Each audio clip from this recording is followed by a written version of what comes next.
सब जगह टेंशन अलग अलग होगी। यदि आपने रॉड में स्ट्रेस को F/A लिख लिया है तो इट इज रॉन्ग।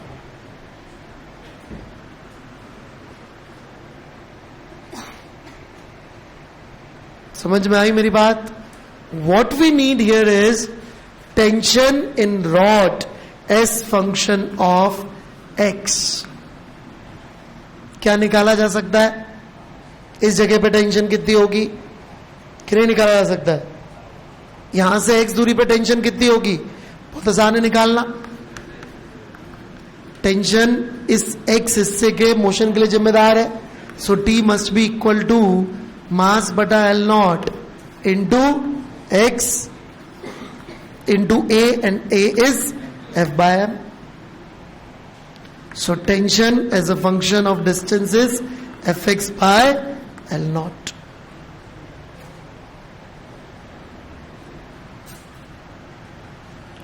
कोई डाउट? कोई डाउट? सब जगह चूंकि टेंशन अलग है इसलिए स्ट्रेस अलग है, इसलिए सब जगह स्ट्रेन भी अलग है। समझ में आती है यहां तक बात? तो किसी भी जगह पे यदि हमसे पूछा जाए स्ट्रेन कितना होगा तो हम जवाब दे सकते हैं stress which is Fx by L0 बटा A upon Young's modulus. This is strain at any distance x। यहां के जो मॉलिक्यूल्स हैं x दूरी के मॉलिक्यूल्स, वो एक दूसरे से इतना फ्रैक्शनली सेपरेटेड है एक दूसरे से। x दूरी के मॉलिक्यूल्स में जो सेपरेशन है एक दूसरे से, उसका फ्रैक्शन यदि देखा जाए तो वो इतना है। समझ में आती है मेरी बात? कोई डाउट किसी को यहां तक? बढ़ू मैं आगे? पक्का? यदि हम ये कह दें कि रॉड के अंदर total change in length delta L हो रहा है, total change in length delta L हो रहा है, तो स्ट्रेन को मैं क्या लिख रहा हूं, पहले इसको आराम से देख लीजिए, फिर आगे हम बात करते हैं। कि मैं x दूरी पर यदि dx लेंथ का एक छोटा सा एलिमेंट मानूं तो उस एलिमेंट में जो लेंथ में चेंज हुआ होगा वो टोटल चेंज इन लेंथ का d होगा। इसको d ऑफ dx लिखने का कोई मीनिंग नहीं है, it would be not logical, meaningful नहीं होगा। राइट? कैलकुलस में सबसे ज्यादा डिफिकल्ट चीज होती है वेरिएबल कंस्ट्रक्ट करना, प्रॉपर सही जगह पे सही वेरिएबल बना पाना, आइडिया को सही मैथ्स में ट्रांसलेट करना, उस पर आप लोग बिल्कुल ध्यान नहीं देते।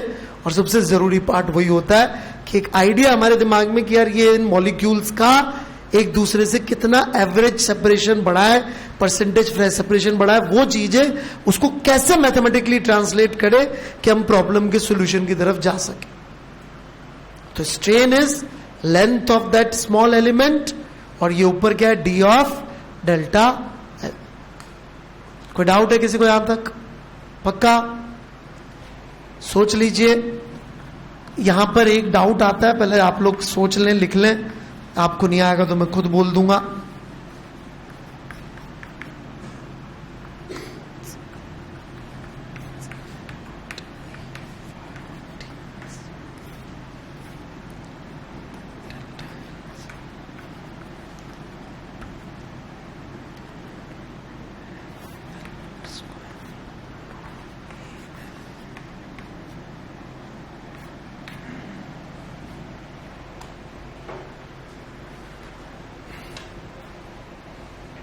सोच लें, कोई डाउट हो तो पूछ लें।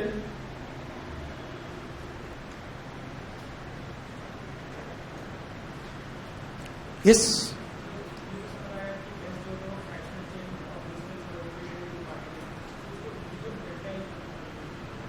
एस को नहीं लिखा बेटा, उस फ्रैक्शन को लिखा है। dx अपन ने x दूरी पे छोटे एलिमेंट लिया, उसमें जो भी चेंज इन लेंथ हुआ होगा वो टोटल चेंज इन लेंथ का d होगा।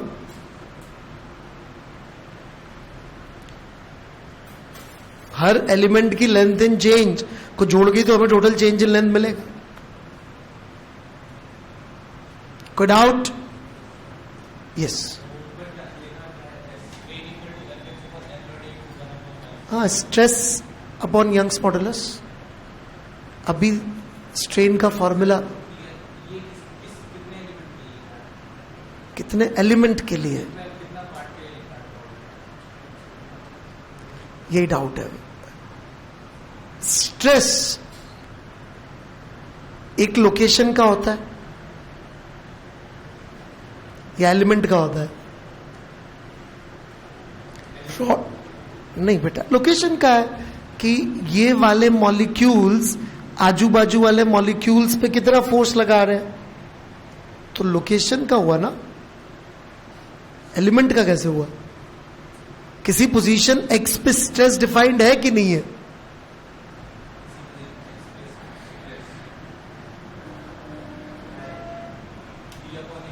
हाँ, है कि नहीं है? किसी पोजीशन पे स्ट्रेस डिफाइंड है. एग्रीड? यदि पोजीशन पे स्ट्रेस डिफाइंड है तो क्या है कि मॉलिक्यूल्स एक दूसरे पे कितना फोर्स लगा रहे हैं. तो स्ट्रेन भले ही अपन ने change in length upon length सोचा हो, लेकिन वो भी डिफाइंड है पोजीशन पर भी. जरूरी नहीं हम एलिमेंट के लिए डिफाइन करें, पोजीशन के लिए डिफाइन करके फिर उसको एलिमेंट के लिए यूज करें, वो एक अलग बात है. यदि स्ट्रेस लोकली डिफाइंड है तो स्ट्रेन भी लोकली डिफाइन होना ही पड़ेगा बाय डेफिनेशन, क्योंकि stress upon strain is equal to Young's modulus. तो स्ट्रेस तो लोकेशन पे डिफाइन होता है, स्ट्रेन लोकेशन पे डिफाइन करते हैं, लेकिन यूज एलिमेंट के लिए करते. ये बहुत ब्यूटीफुल, बहुत ही बढ़िया चीज है यदि कोई सोचे समझे इस बात को, तो कि हमने स्ट्रेन डिफाइन लोकेशन के लिए किया है. लोकेशन समझते पोजीशन एक्स के लिए, लेकिन हम उसको यूज एक एलिमेंट के लिए कर.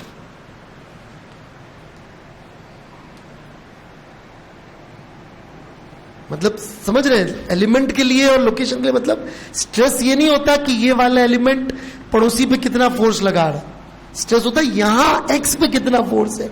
एक्स और एक्स प्लस जीएक्स के बीच का फोर्स नहीं, एक्स के दाएं बाएं से कितना फोर्स लग रहा है, दैट इज स्ट्रेस. और तो उस पोजीशन पे स्ट्रेन तो डिफाइन करना पॉसिबल ही नहीं होना चाहिए. क्यों नहीं होना चाहिए? पोजीशन का शिफ्ट होना भी नहीं होगा ना, वो तो कुछ भी नहीं होगा. बस ये होगा कि वहां के मॉलिक्यूल्स में फ्रैक्शनल कितना चेंज आया. पर यदि हम ये कहें कि एक्स दूरी के मॉलिक्यूल्स में फ्रैक्शनली इतना चेंज आया लेंथ में, तो हम उसको एक छोटे से डीएक्स के लिए मान सकते हैं कि इस डीएक्स एलिमेंट में मॉलिक्यूल्स जितने भी हैं सब फ्रैक्शनली इतना ही उनमें चेंज हुआ होगा लेंथ में. So that's why D of delta L उस एलिमेंट के अंदर मौजूद सारे मॉलिक्यूल्स के शिफ्टिंग की वजह से जो एलिमेंट की लेंथ में चेंज हुआ होगा वो हो जाएगा. जैसे किसी ने मुझसे पूछा था डी ऑफ डेल्टा एल क्या होता है, अभी बोला था, तो ये भी उस आंसर का एक्सटेंशन. कोई डाउट? राइट. और इसमें जितने भी अच्छे सवाल होते हैं, रूडो में है कई सारे सवाल हैं, मैं दे भी दूंगा, वो सारे बेसिकली टेंशन निकालने के होते हैं. टेंशन निकालने के मतलब सवाल page number 110 solve example number 12 HCV याद हो आपको. रिंग घूम रही है, सर्कुलर मोशन कर रही है, कितनी ओमेगा से घुमाएंगे कि रप्चर कर जाएगी. रिंग की डायमेंशन दे दी, इतनी टेंशन है, इतने क्रॉस सेक्शनल एरिया की है, इस मटेरियल की बना रखी है, स्ट्रेस निकाल लो, ब्रेकिंग स्ट्रेस के बराबर कर दो, ओमेगा को रिलेट, आ गया आंसर. स्ट्रेस कैसे निकालेंगे? टेंशन. टेंशन कैसे निकालेंगे? सर्कुलर मोशन में सीखा. प्रॉब्लम मैकेनिक्स की है, नहीं मैकेनिक्स की. टेंशन निकालना मतलब मैकेनिक्स की प्रॉब्लम. राइट. तो स्ट्रेस स्ट्रेन के सवाल जनरली मैकेनिक्स के सवाल होते हैं. और स्मॉल डिफॉर्मेशन के भी होते हैं, क्योंकि डिफॉर्मेशन ज्यादा नहीं होता. एसएचएम की तो यूज नहीं होता, लेकिन अप्रोक्सीमेशन जैसी एसएचएम में लगाई थी छोटे वाली, वो यहां पे भी लगती. ये आ गया समझ में? मैं बढ़ूं आगे? नहीं आया? आ गया. ओके. तो मैं दे दूंगा आपको इजी वाले सवाल पहले एचसीवी के, फिर टफ वाले सवाल रोडोव के कर लेना. बता दो. ये कुछ पूछना है? ये बात समझ में आई कि स्ट्रेस अपन ने एक्स दूरी के मौजूद पार्टिकल पे लिख दिया और उनके इलाके में किस लेवल पे उनमें सेपरेशन हो रहा है वो डी ऑफ डेल्टा एल हो जाएगा. तो वो डीएक्स से डिवाइड करेंगे तो फ्रैक्शनल चेंज मिल जाएगा. बता रहा हूं मैं. ओके.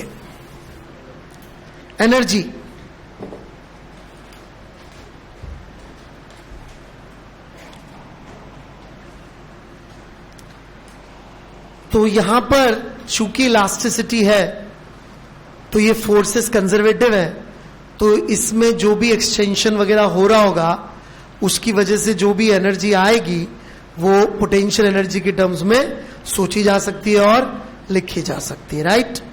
यदि हम वापस अपने ओरिजिनल प्रॉब्लम पे चले जाए, ये वाली पे नहीं, जहां पे अपन ने रॉड को बांध के रखा था, बांध के रखने में इजी क्या पड़ता है कि जी सब जगह स्ट्रेस सेम होता है। यदि स्ट्रेस सेम होता है सब जगह तो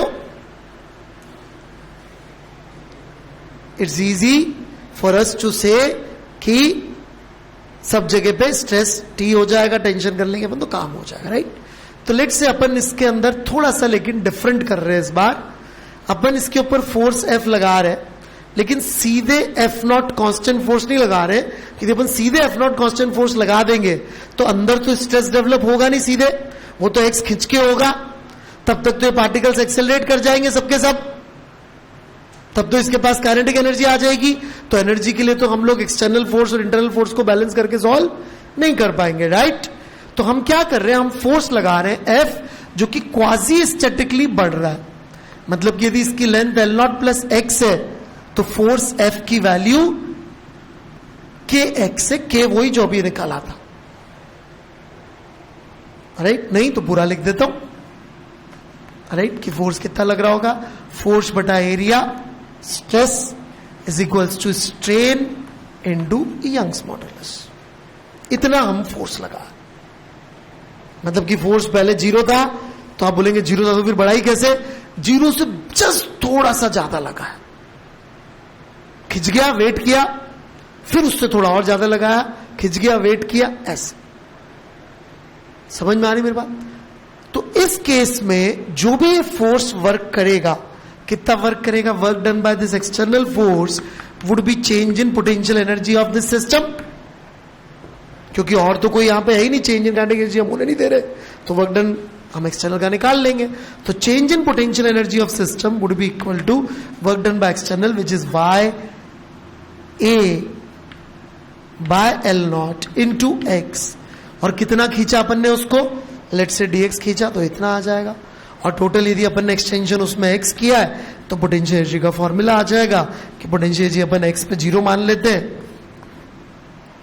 जब x जीरो था तो पोटेंशियल जीरो मान लेते जब कोई स्ट्रेच नहीं था, तो u का फॉर्मूला आ जाएगा, कितना आ जाएगा, y a x square by 2 l not. This is the potential energy stored in rod.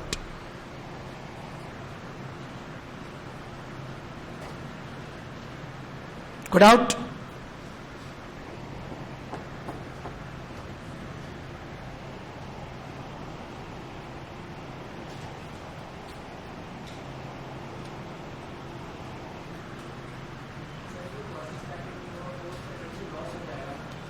Actually तो यार लॉस नहीं होता, वो काइनेटिक एनर्जी में चला जाता है। लॉस क्यों होगा वो, क्योंकि इसका मतलब बीच में एनर्जी इधर उधर कहीं खा गए होंगे आसपास की चीजें। तो ये पोटेंशियल एनर्जी का फॉर्मूला आया है, लेकिन हम लोग इसको थोड़ा सा इससे डिफरेंट लिखना प्रेफर करते हैं, ऑलराइट। कोई डाउट किसी को यहां तक? तो इसको हम लोग ऐसे लिखना प्रेफर करते हैं, क्योंकि इसका अब हम कोई भी छोटा एलिमेंट ले, ऑलराइट, छोटा सा कोई एलिमेंट ले ले और उसके लिए हम लिखना चाहें कि उसमें कितनी पोटेंशियल एनर्जी स्टोर्ड है, तो हम उसमें कन्वर्ट करेंगे इस फॉर्मूले को। तो दिस वुड बी हाफ। किसी भी छोटे से इलाके में इस समय कितना स्ट्रेस है, कितना स्ट्रेस है इसमें, एफ कहां गया यार, अच्छा एफ तो था ही नहीं, राइट, एक्स एक्सटेंशन है ना, ठीक है। स्ट्रेस कितना है उसमें, X Y by L not, कितना स्ट्रेन है, एक्स बाय एल नॉट, उसका वॉल्यूम कितना है छोटे से इलाके का, एल नॉट इंटू ए। ऐसे लिख सकते हैं हम, देख लीजिए ये वाली टर्म और वाली टर्म में कोई अंतर नहीं है, एक जबरदस्ती एल नॉट से मल्टीप्लाई और डिवाइड किया, बाकी सब सेम, राइट। तो energy stored per unit volume in any element is half stress into strain, right. किसी भी छोटे से सेक्शन में इतनी एनर्जी स्टोर हो जाती है, हाफ स्ट्रेस इनटू स्ट्रेन।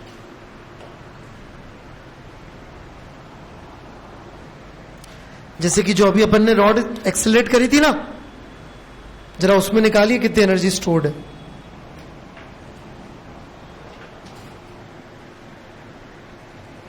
अरे भी पिछला वाला ही सवाल जिसमें एक एंड पे फोर्स लगाया था, दूसरे एंड पे कोई फोर्स नहीं था, उसमें कितनी एनर्जी स्टोर हुई होगी। ये चैप्टर थोड़े से अजीब है, मतलब ये वैसे क्लियर कट नहीं है, थोड़ा दिखने में टाइम लगता है इनको, क्योंकि अपन अभी तक मैक्रोस्कोपिक सीखे, थोड़ा माइक्रोस्कोपिक माइंड में जाने में थोड़ी तकलीफ होती है।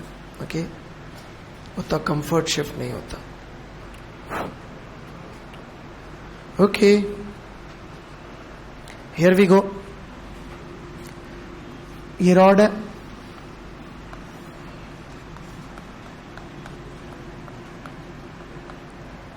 इसके हर एलिमेंट में स्ट्रेस अलग है, तो हर एलिमेंट में स्टोर्ड एनर्जी भी अलग होगी।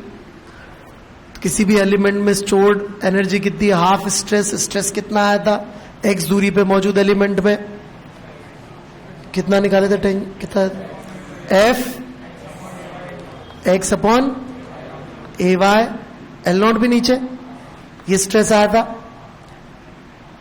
यही था स्ट्रेस। वाई नहीं था यार, ये गलत बता रहा है यार, कुछ भी बेवकूफ बनाता मेरे को। ये स्ट्रेस था शायद, राइट।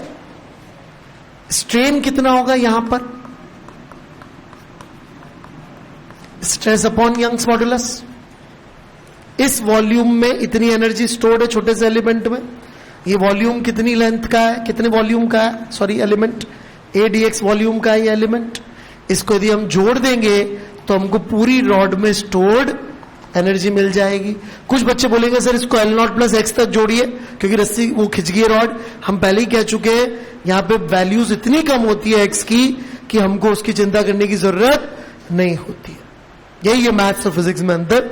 जैसा अपन देख रहे थे, जेई में सवाल आया था 20/2/7 माइनस बाई और 0, तो इन मैथ का सवाल है तो यू शुड चूज, यदि 22/7 माइनस बाई आ रहा है तो वो। लेकिन फिजिक्स का सवाल है तो यहां पर अपन एल नॉट प्लस एक्स लिख ही नहीं रहे। क्यों नहीं लिख रहे, क्योंकि हमको पता है वो एक्स 1% से कम का होता है, नॉट टू वरी। बढ़ू मैं आगे, इसको इंटीग्रेट कर लीजिए, F by L A L not square by 2 और एक्स स्क्वायर डी एक्स का इंटीग्रल है ये शायद। हाँ, और कुछ छूट गया क्या, अंदर का सब सामान ले आया मैं बाहर, या कुछ छोड़ा, वाई छोड़ा है एक, और कुछ छोड़ के आओ अंदर, बाकी सारा सामान आ गया। अरे so this is F by 6 A Y L not.